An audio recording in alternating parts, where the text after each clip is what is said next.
Assalamualaikum warahmatullahi wabarakatuh. Ila hadratin Nabi Mustafa Rasulullah sallallahu alaihi wasallam wa ala jami' ikhwanihi minal anbiya wal mursalin wasyuhada wal awliya wassalihin, thumma ila abaina wa ummahatina wa ajdadina wa jaddatina wa usulina furina wa muallimina fid din wa dhil huquqi alaina jami'an. ثم إلى حضرة من أنفقوا أموالهم وأنفسهم في هذا المجلس. الفاتحة.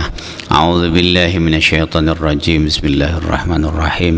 الحمد لله رب العالمين الرحمن الرحيم مالك يوم الدين.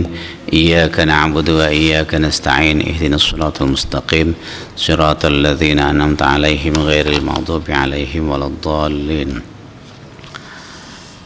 Alhamdulillah, alhamdulillah haqqa hamdihi wa asyhadu an la ilaha illallah wahdahu la syarika lahu syahadata abdih wa asyhadu anna sayyidana Muhammadan abduhu wa rasuluh al-wafiyyu bi'ahdih. Allahumma salli wa sallim ala sayyidina Muhammadin wa ala alihi wa ashabihi min ba'dih.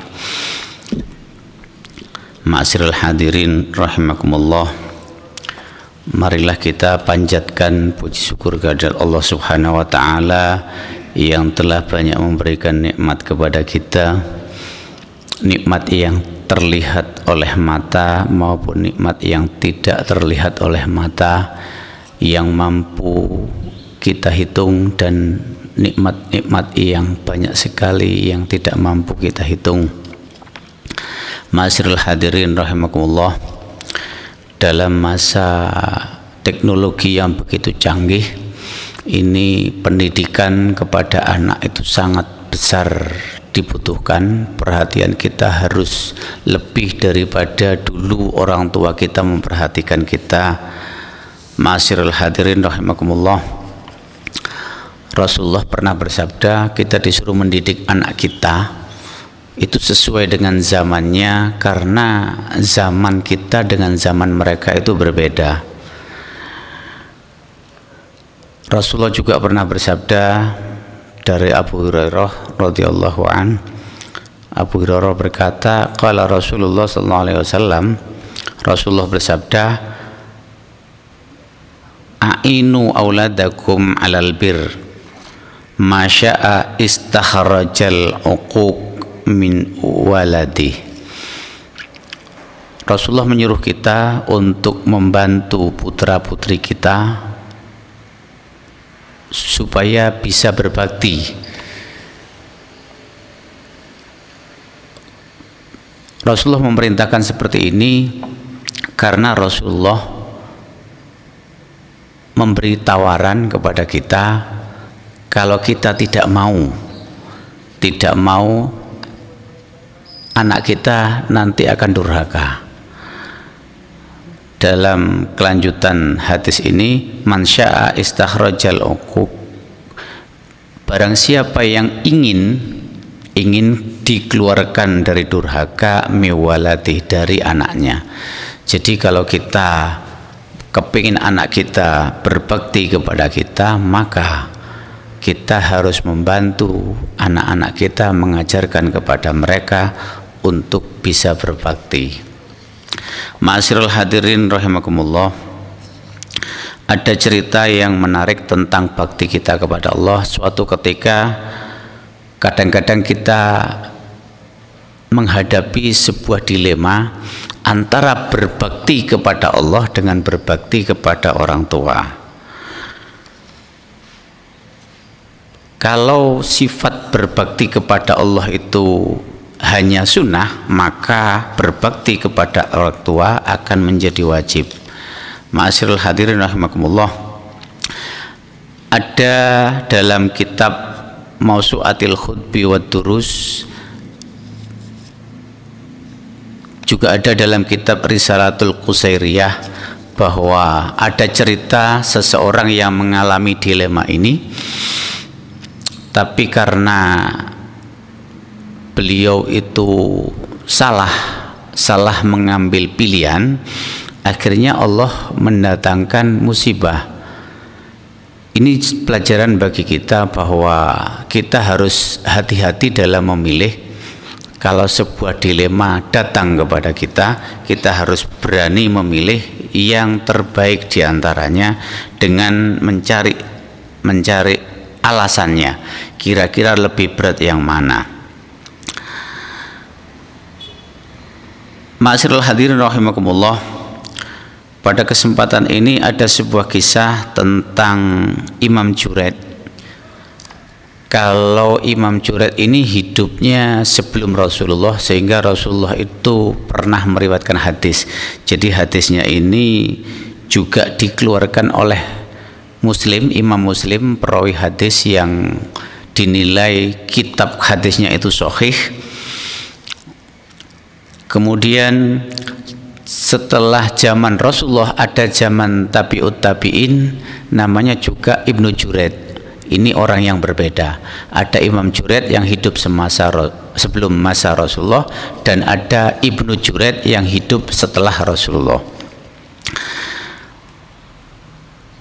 Juraid al-Abid, dia itu senantiasa beribadah kepada Allah. Suatu ketika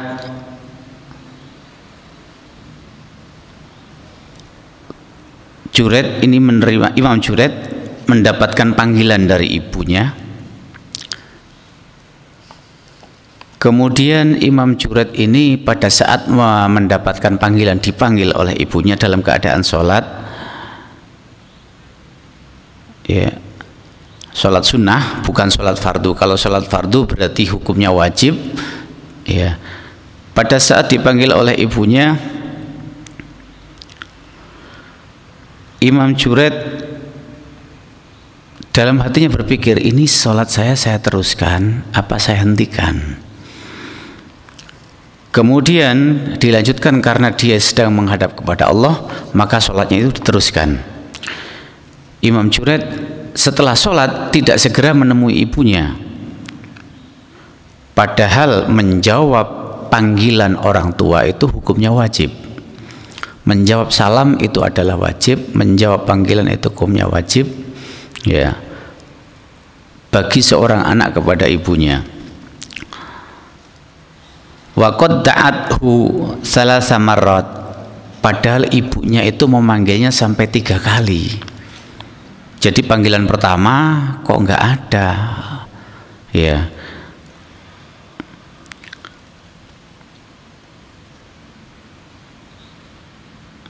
Kemudian Imam Juraid sholat lagi tanpa mengindahkan panggilan ibunya. Mestinya yang baik yang harus kita lakukan setelah kita mendengar pada saat kita sholat yang pertama kok ada panggilan ibunya, hentikan sholatnya, kemudian penuhi panggilan ibunya. Setelah itu kalau memang mau dilanjutkan saja. Kemudian Imam Muslim mengeluarkan dalam musnadnya bisanadihi an Abi Hurairah, dengan sanadnya dari Abu Hurairah, annahu qala, Imam Muslim berkata bahwa Abu Hurairah berkata, kana Juraid yata'abbadu fi sum'ah. Saat itu Imam Juraid ini beribadah kepada Allah dalam kondisi dia sedang menyakiti hati ibunya. Faja'alat ummuhu, kemudian ibunya itu memanggil Imam Juraid. Fawasofa lana Abu Rafi' sifatu Abu Hurairah li sifati Rasulillah. Abu Rafi' itu menceritakan kondisinya itu dipraktekkan sebagaimana Abu Hurairah mempraktekkan. Abu Hurairah mempraktekkan bagaimana Rasulullah juga mempraktekannya. Ummuhu, ibu dari Imam Juraid ini, khina da'adhu kaifa ja'alat kafaha fauqa hajibiha. Jadi pada saat memanggil itu mungkin karena panas matahari atau bagaimana, tangannya ini diperagakan menutupi di atas alisnya, Ya, Rasulullah memperagakan seperti itu. Abu Hurairah juga memperagakan seperti itu. Ya. Sambil menengadah, kemudian memanggil lagi namanya Juret. Kemudian ibunya untuk panggilan yang kesekian kalinya berkata, faqalat ana ummuk kalimni, saya ini ibumu. Juret, ngomong, itu maksudnya. Kemudian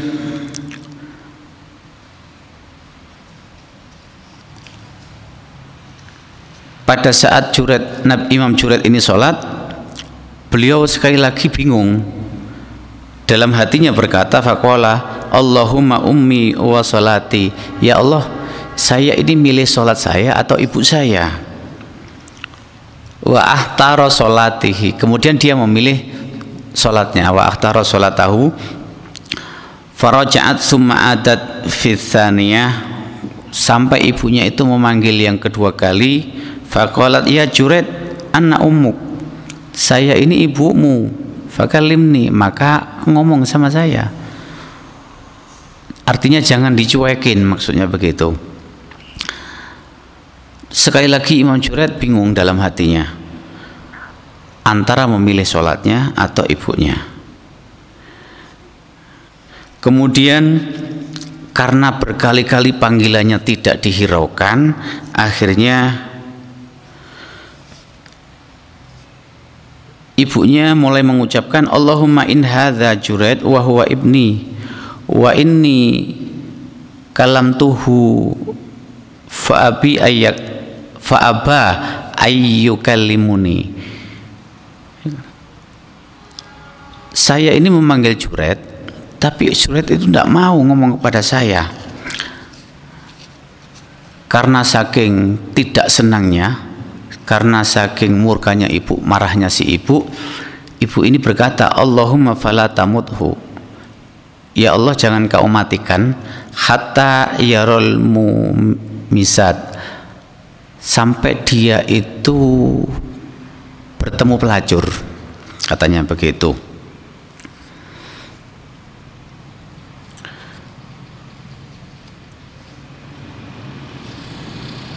Doa ibu yang terucap walaupun kondisinya seperti itu, pada saat itu Imam Juret sedang sholat padahal, tapi karena kewajiban terhadap orang tuanya itu membuat hati ibunya itu sakit, maka Imam Juret akan mendapatkan balasan sebagaimana doa dari ibunya. Jadi Imam Juret ini tidak akan mati sebelum ketemu dengan seorang pelacur, katanya begitu. Imam Juret ini adalah seorang ahli ibadah zamannya dari generasi Bani Israel. Bani Israel keturunan Nabi Musa, keturunan Nabi Yakub. Israel itu kan gelar untuk Nabi Yakub. Jadi siapa saja yang menjadi anak cucunya Nabi Yakub itu punya gelar Bani Israel. Ma'asyiral hadirin rahimakumullah. Karena Imam Juret yang begitu taat dalam beribadah, Imam Juret mendapatkan fitnah karena kemarahan ibunya itu. Setelah beberapa waktu berselang, setelah peristiwa Imam Juret dengan ibunya tadi, ada di antara Bani Israel seorang perempuan dia suka berzina. Karena melihat taatnya ibadahnya Imam Juret, dia bersumpah di hadapan orang Bani Israel, dia itu mampu menggoda Imam Juret, katanya begitu. Dia bersumpah akan berbuat zina dengan Imam Juret yang katanya Imam Juret itu taat dalam beribadah. Kemudian perempuan itu akhirnya mendatangi Imam Juret dan merayunya. Tapi Imam Juret tak bergeming. Perempuan ini gagal merayu Imam Juret. Terus kemudian di rumahnya Imam Juret ini ada seorang penggembala. Jadi Imam Juret ini punya ternak, kemudian penggembalanya juga tidur di situ. Karena menggoda Imam Juraid ini tidak berhasil, akhirnya si perempuan ini menggoda penggembala ternaknya Imam Juraid. Ya. Setelah Imam Juraid mengusirnya, perempuan itu tidak pergi tapi nginep di situ bersama penggembalanya. Kemudian melakukan perbuatan yang dilarang oleh agama. Dia berbuat zina dengan penggembalanya Imam Juraid. Kemudian setelah itu dia hamil. Setelah dia melahirkan anak, orang bertanya-tanya kepada perempuan ini, anak siapa itu? Kemudian perempuan ini memfitnah, anak ini hasil persetubuhannya dengan Imam Juraid. Ya, fitnah itu terus menyebar sampai warga emosi. Orang seperti Imam Juraid kok bisa berbuat seperti itu? Ini provokasi bisa hadir kapan saja dan di mana saja, termasuk kepada salah seorang ulama yang ahli ibadah sekalipun seperti Imam Juraid. Makanya kita perlu berhati-hati terhadap provokasi, karena belum tentu itu benar adanya. Orang-orang Bani Israel marah. Mereka mendatangi Imam Juraid dan menghancurkan tempat beribadatnya, seraya mencaci maki dengan kata-kata kotor. Maklum, karena Imam Juraid itu dikatakan orang yang ahli ibadah, tapi kok ternyata ada kabar beliau itu berzina dengan seorang perempuan sampai perempuan ini melahirkan. Kemudian Imam Juraid tidak menanggapi dengan emosi, beliau hanya diam. Imam Juraid menyadari bahwa Imam Juraid itu pernah melakukan satu dosa, yakni nyuekin ibunya. Kemudian Imam Juraid itu mengambil wudhu, selanjutnya sholat dan berdoa. Kemudian Imam Juraid mendatangi bayi itu, menepuk punggungnya, ya. Kemudian Imam Juraid berkata kepada bayi tadi, "Hei bayi, siapa ayahmu?" Ya. Secara ajaib bayi itu kemudian menjawab pertanyaan Imam Juraid, "Ayahku adalah penggembala."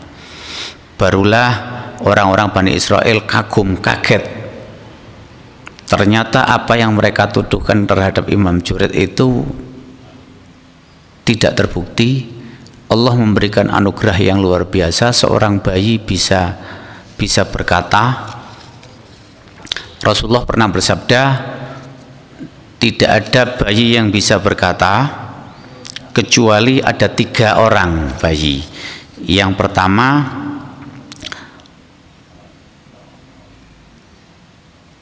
Nabi Isa bin Maryam. Yang kedua, bayi di masa Imam Juraid. Kemudian ada bayi yang lain, dalam hadis disebutkan seperti itu.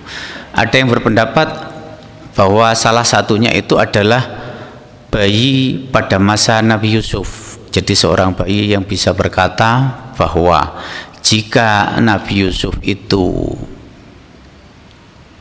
yang salah, maka niscaya akan sobek bagian depan bajunya. Jika Nabi Yusuf tidak bersalah, akan sobek bagian belakang bajunya. Jadi bayi itu kemudian mengatakan bahwa dia adalah anak dari penggembala. Akhirnya masyarakat saat itu baru sadar, mereka menyesal terhadap apa yang telah mereka lakukan. Ya, kemudian mereka semuanya minta maaf kepada Imam Juraid, bersimpuh karena mereka ingin menebus kesalahannya. Mereka berkata kepada Imam Juraid, tempat ibadahmu akan kembali kami bangun. Tempat ibadahmu akan kami bangun dengan emas dan perak. Imam Juraid berkata, jangan, kembalikan saja seperti kondisi semula. Artinya kalau memang itu dari bambu, ya sudah, dari bambu aja, jangan dari emas dan perak. Karena tempat ibadah itu bagi Imam Juraid itu adalah privasinya Imam Juraid, karena tempat ibadah itu khusus buat Imam Juraid sendiri, sehingga tidak perlu dibagus-baguskan. Ya, kalau memang ada harta silakan dibagikan kepada fakir miskin. Ya. Ma'asyiral hadirin rahimakumullah. Dari cerita ini banyak hikmah yang bisa kita ambil.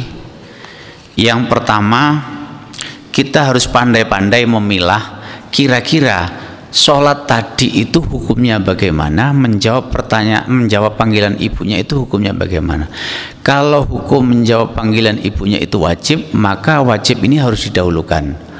Mendahulukan yang lebih wajib itu harus lebih utama daripada melaksanakan yang sunnah. Ya.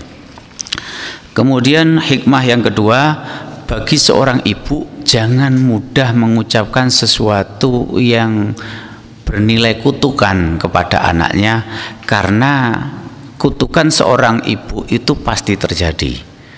Kemudian dosa durhaka kepada orang tua itu akan segera dibalas di dunia, tidak nunggu di akhirat. Ya. Jadi dosa berbuat durhaka kepada orang tua tidak menunggu di akhirat, di dunia sudah langsung diberikan oleh Allah. Kemudian hikmah berikutnya, Rasulullah itu jarang sekali memperagakan bagaimana kondisi seseorang. Ya, Rasulullah saat itu memperagakan dengan jelas bagaimana ibunya Imam Junaid itu memanggil Imam Junaid dengan tangannya diletakkan di atas alis beliau, mungkin karena silau. Seakan-akan seperti Rasulullah tahu persis kejadiannya.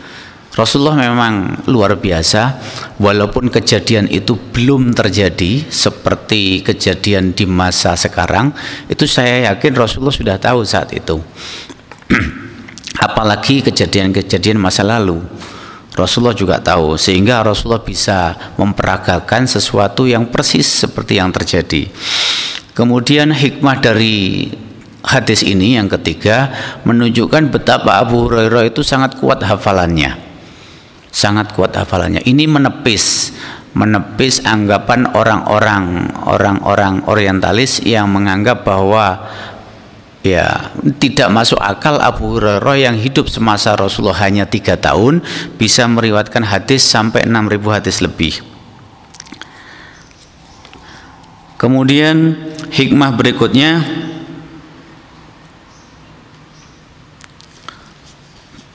betapa doa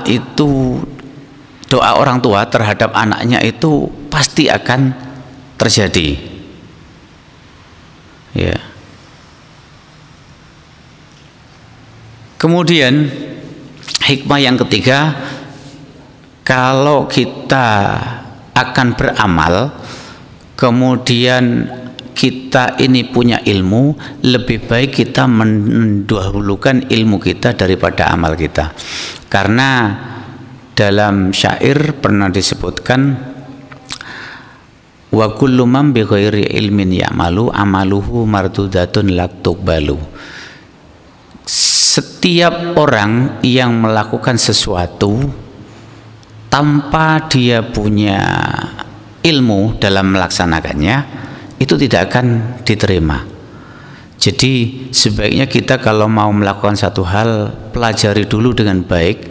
Kalau kita mau beribadah, pelajari dulu ibadahnya dengan baik, karena dengan mempelajari cara beribadah yang baik, maka ibadah kita itu bisa diterima. Tapi kalau kita melakukan satu hal tanpa mengetahui caranya terlebih dahulu, tanpa mempelajari ilmunya terlebih dahulu, maka apa yang kita lakukan itu sia-sia, tidak ada pahalanya. Ma'asyiral hadirin rahimakumullah. Semoga pertemuan kita kali ini bisa membawa manfaat bagi kita. Semoga nanti kita bisa memilah mana yang urgen untuk kita dahulukan dalam hal beribadah kepada Allah. Suatu ketika memang kita akan menghadapi dilema antara beribadah kepada Allah seperti yang terjadi dengan Imam Junaid, antara beribadah kepada Allah dengan memenuhi panggilan orang tuanya. Semoga Allah senantiasa memberikan taufik kepada kita mana pilihan yang terbaik bagi kita, sehingga tidak terjadi fitnah kepada kita. Semoga Allah melapangkan rezeki kita, memanjangkan umur kita, menghindarkan dari fitnah, menghindarkan kita dari penyakit, menjauhkan kita dari bala musibah. Semoga Allah mengampuni dosa-dosa mereka yang sudah meninggal. Semoga Allah melimpahkan anugerah, melimpahkan maghfirah dan pahala kepada mereka yang pernah berjasa kepada kita, yang memberi pelajaran kepada kita, yang pernah memberi satu hal yang sangat bermanfaat bagi kita.